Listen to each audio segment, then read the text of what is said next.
জয় গুরু ইষ্টপ্রাণ দাদা ও মায়েরা, আজ ইষ্ট প্রসঙ্গে জেনে নেব অম্বুবাচীর সময় মাটি খুঁড়া হয় না কেন, শ্রী শ্রী ঠাকুর কি বলেছেন। তাছাড়া জেনে নেব বিশুদ্ধ সিদ্ধান্ত পঞ্জিকা মতে এবং মদন গুপ্তের পঞ্জিকা মতে অম্বুবাচী কবে ছুটছে, কবে শেষ হচ্ছে, কবে নিবৃত্তি হচ্ছে। এবারে বিস্তারিত। বিশুদ্ধ সিদ্ধান্ত পঞ্জিকা মতে অম্বুবাচী আরম্ভ হয়েছিল 22শে জুন রবিবার সকাল 6:18 পর এবং আজ অম্বুবাচী নিবৃত্তি হবে 25শে জুন সন্ধ্যা 6:07 পর।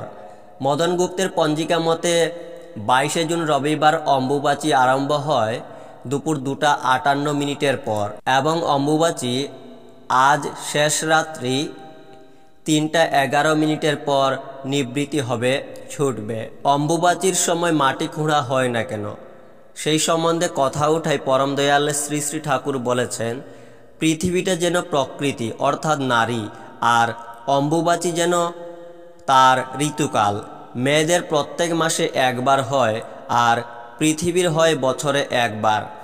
মেয়েদের ওই সময় যেমন সাবধানে রাখে, তেমনি মাটিকেও ওই সময় সাবধানে রাখে। অম্বুবাচীর পর মাটির উর্বরতা বেড়ে যায়, গাছ লতাপাতা যেন তেজালো হয়ে ওঠে। জয় গুরু।